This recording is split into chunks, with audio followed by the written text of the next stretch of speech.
नमस्कार फ्रेंड्स, मैं हूं वरुण जोशी, आपका सेबी रजिस्टर्ड रिसर्च एनालिस्ट। देखिए, हमने पिछले हफ्ते थर्सडे को बात की थी, मार्केट एक रेंज में है। फ्राइडे को भी वैसे क्लोजिंग मिली है। आज आप देखेंगे तो फ्राइडे के बाद जो वीकली क्लोजिंग मिली है उसके बाद हम वीकली एनालिसिस करेंगे। Nifty, bank Nifty, Nifty IT और जो भी खबरें चल रही है उसके दौरान भी क्या हमें निकल के मिल रहा है वो भी डिस्कशन करने की कोशिश करेंगे। तो चलिए शुरू करते हैं। निफ्टी का देखिए डेली चार्ट्स मेरे सामने है और निफ्टी डेली पर आप देखेंगे तो एक रेंज यहाँ पर हमें क्लियर कट दिख रहा है। 23,350 लोअर साइड पर है, यहाँ पर रेड लाइट जो मैंने मार्क की है। और ऊपर की तरफ आप देखेंगे तो 23,850 ये ऊपर का एक रेजिस्टेंस जोन है। दोनों के बीच मार्केट ट्रेड करता हुआ दिख रहा है। क्विकली आवरली चार्ट्स पर हम देखेंगे। आवरली चार्ट्स पर आप देखिए तो यहाँ पर एक पैटर्न बनती नजर आ रही है, जो कि देखिए एक पूरा एक रेंज है जो हमने डिस्कशन किया था थर्सडे को। अब जो रेंज है, अपर एंड ऑफ द रेंज, यहाँ पर मार्केट कंसोलिडेट करने की कोशिश कर रहा है। ब्रॉडर रेंज है 23,350 से लेकर 23,850। अब उसके अंदर एक स्मॉलर रेंज डेवलप होना शुरू हो चुका है, वो है 23,600 से लेके 23,850। अब यहाँ पर जैसे जैसे हायर बेस बनना शुरू होगा, मार्केट यहाँ पर एक हायर लो इम्प्लाई करने की कोशिश कर रहा है। डेली चार्ट्स पर अभी भी एक बड़ा रेंज है।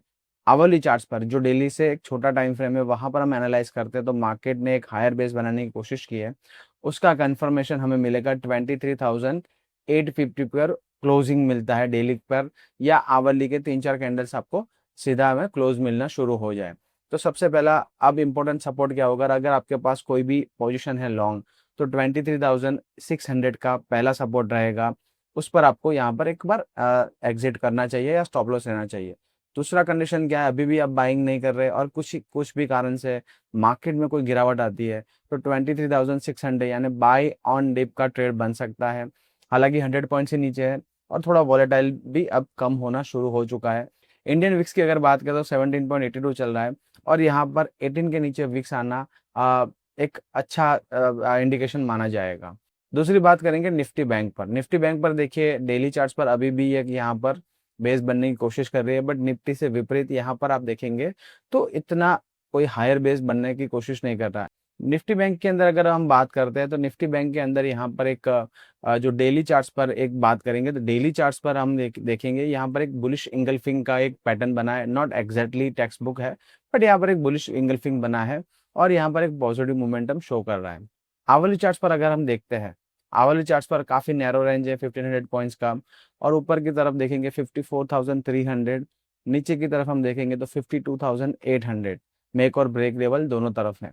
बट यहाँ पर कल के सत्र में, आप फ्राइडे के सत्र में देखें तो 915 का जो कैंडल था उसके इर्द गिर्द 1/3 कैंडल के अंदर पूरा निफ्टी बैंक ने यहाँ पर कंसोलिडेशन किया और अब एक ब्रेकआउट करने की कोशिश कर रहा है। जैसे ही 54,300 के ऊपर यहाँ पर ब्रेकआउट करता है, फर्स्ट टारगेट यहाँ पर क्या बन सकता है, जो लेवल्स आ सकते हैं हम एक बार मार्क कर लेते हैं, जिस जैसे कि हम अगर ट्रेडिंग कर रहे हैं तो हमें पता चले। अगर 24,000, माफ कीजिएगा, 54,300 का लेवल जैसे निकलता है निफ्टी बैंक में, यहाँ पर एक बड़ा सा गैप, एक गैप जोन था यहाँ पर 55,000 के अराउंड, वो 55,000 का गैप जोन यहाँ पर फिल करने जा सकता है। तो 54,300 के ऊपर बैंक निफ्टी का पहला टारगेट रहेगा 55,000, और सेकंड टारगेट जो है वो सेकंड टारगेट काफी अग्रेसिव हो सकता है 53,600। हालांकि यहाँ पर जो लोअर टाइम फ्रेम्स है वहां पर इम्पल्सन करेक्टिव के दौर चलते रहेंगे, साइकिल्स में मार्केट चलता है, बट यहाँ पर मोटा मोटी हमें एक रेंज ब्रेकआउट मिलता है तो ये टारगेट्स पॉसिबल लग रहे हैं। तो ये हो गई निफ्टी बैंक की बात। निफ्टी आईटी की बात करते हैं। निफ्टी आईटी हमने बात की थी थर्सडे के सेशन में, अब थोड़ा सा स्ट्रांग होना शुरू हो चुका है और यहाँ पर देखिए काफी अच्छी पैटर्न्स है। 29,600 के अराउंड यहाँ पर एक रेजिस्टेंस है। मार्केट ने काफी अच्छा प्राइस एक्शन दिया था, यहाँ पर देखिए फ्रेश ब्रेकआउट हुआ था 28,500 के नीचे। उसके बाद मार्केट ऑल द वे 26,900 तक गया, बट अब वापस रेंज में आ चुका है, विच मीन्स जो प्राइस एक्शन हुआ वहां पर सेलर्स एक बार अग्रेसिव हो चुके थे, मार्केट को नीचे पुश करके गए, बट फिर बायर्स एक्टिव हुए और मार्केट को अब वापस सपोर्ट करना शुरू किया है बायर्स ने। विच मीन्स आईटी में, निफ्टी आईटी में थोड़ा सा वैल्यू बाइंग आ रहा है, क्योंकि काफी बड़ा एक गिरावट है करीबन 20-25% के आसपास, और अब यहाँ पर वैल्यू बाइंग इमर्ज हो रहा है। ऐसा हमें लोअर टाइम फ्रेम पर दिख रहा है। डेली चार्ट्स पर अगर हम बात करते हैं तो डेली चार्ट्स पर वहां पर भी आप देखेंगे तो एक रेंज बाउंड है, ब्रेकडाउन हुआ और यहाँ पर एक रेंज है। 19 मई का जो कैंडल था करीबन 3% का, उसके अंदर ही ये कंसोलिडेशन हो रहा है। विच मीन्स प्राइस एक्शन एक अच्छे पॉजिटिव डेवलपमेंट हो रहा है।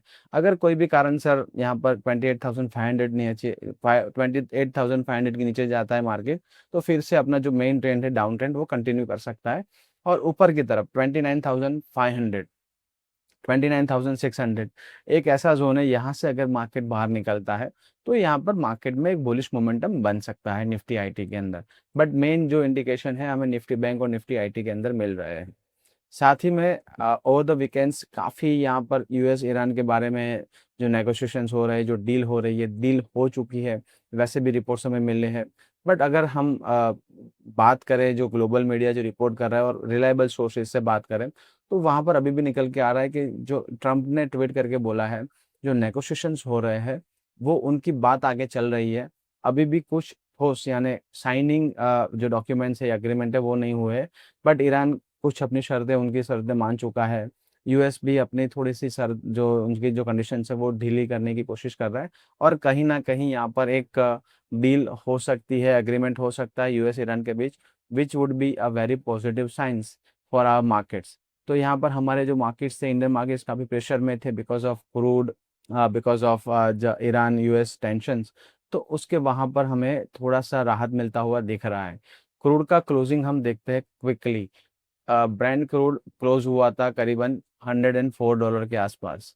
अब जो रिपोर्ट्स निकल के आए, जो कंफर्म रिपोर्ट्स मुझे नहीं पता है कि नहीं, बट $97 आ चुका है। अगर $97 आ रहा है क्रूड, तो यहाँ पर काफ़ी पॉजिटिव जो साइंस रहेंगे हमारे इंडियन मार्केट्स के लिए, और हम हो सकते हैं कि मंडे के दिन काफ़ी बड़े गैप अप के साथ खुले, अगर 97 पर एक्चुअली में ब्रांड क्रूड ट्रेड ट्रेड कर रहा है तो। अब क्रूड का जो चार्ट देखते हैं, तो क्रूड का चार्ट करीबन 90 से लेके $114 के बीच कंसोलिडेट कर रहा है। जैसे-जैसे यहाँ पर आपको कुछ रेजिस्टेंस ज़ोन पे आता है, अच्छी खबर आना शुरू हो जाती है यूएस ईरान के तौर से, और जैसे-जैसे सपोर्ट के ज़ोन में आता है, तब यहाँ पर बुरी खबर आती है। तो एक बैंड में यहाँ पर आई थिंक लग रहा है कि किसी को क्रूड को एक बैंड में चलाना है, करीबन 90 से लेके $115 के बीच। ना इतना ऊपर जाए, ना इतना नीचे जाए, अपना बिज़नेस चलता रहे, वैसा कुछ मॉडल यहाँ पर ये लोग डेवलप करने की कोशिश कर रहे हैं। तो ये हो गए हमारे मार्केट्स के बाद। अगर आपको कोई क्वेश्चन हो, आप बिल्कुल मुझे अपने जो मैं मनी 9 पर लाइव आता हूँ, न्यूज़ कैपिटल गुजराती पर आता हूँ, वहाँ पर लाइव, वहाँ पर पूछ सकते हैं, या फिर आप कमेंट बॉक्स में मुझे बताइए क्या आपके क्वेश्चन्स है, हम किस सेक्टर के बारे में बात कर सकते हैं, आपका नज़रिया क्या है? काफ़ी कुछ डिस्कशन कर सकते हैं। तो बिल्कुल आप मुझे आप feel free to write in the comment box, और हम वहाँ पर एक बार चर्चा कर सकते हैं। अगर ये इन्फॉर्मेशन आपको अच्छी लगी, अपने दोस्तों के साथ, अपने ट्रेडर फ्रेंड्स के साथ बिल्कुल शेयर करिए। नमस्कार, हैप्पी ट्रेडिंग।